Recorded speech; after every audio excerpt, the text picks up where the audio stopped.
Hello বন্ধুরা, আপনারা কেমন আছেন?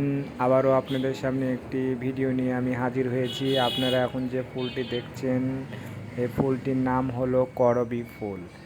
এই ফুলটি সাধারণত 3টি কালারের হয়ে থাকে, তবে আমার কাছে এখন যে কালারটি আছে সেটি হলো হালকা গোলাপি কালার, এবং এই কালারটি দেখতে খুব সুন্দর।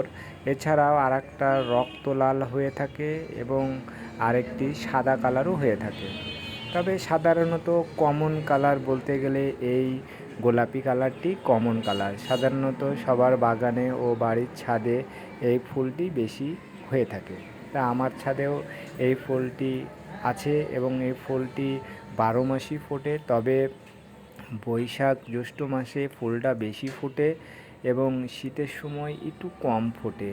এবং এই ফুলগুলো আপনার গার্ডেনে আপনারাও লাগাতে পারেন, এতে অনেকই সুন্দর দেখাবে আপনার বাগান। এবং ফুলগুলো খুবই সুন্দর দেখতে, এবং এই গাছে তেমন একটা পরিচর্যারও প্রয়োজন নয়, ঠিক মতো গাছে পানি দিলে পারেই হবে।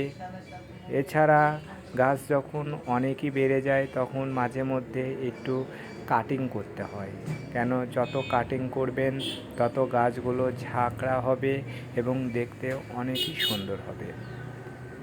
হ্যাঁ, আপনারা দেখতে পাচ্ছেন ফুলগুলো কত সুন্দর লাগছে, এবং এই ফুলগুলো অনেকই ধরে, মানে গ্রীষ্মকালে তো অনেকই ফুটে, শীতকালে তবে অল্প অল্প কয়েকটি ডালে ধরছে, কিন্তু গ্রীষ্মকালে প্রতিটি ডালে ডালে থোকায় থোকায় এই করবী ফুল ফুটে থাকে। করবী ফুল সাদাটাও আমার কাছে আছে, তবে সাদাটা এখন পর্যন্ত ফুটেনি, মানে সাদা গাছটি চারা গাছ, বেশ কিছুদিন হলো, এখনও সঠিকভাবে ফুল দিচ্ছে না, তবে এই গাছটা ভালোই ফুল দিচ্ছে। হ্যাঁ, এই ফুলটির নাম হলো করবী ফুল। দেখতে পাচ্ছেন আপনারা, খুবই সুন্দর একটি ফুল। ফুলটির নাম হলো করবী ফুল এবং করবী গোলাপি কালার ফুল। Bye bye.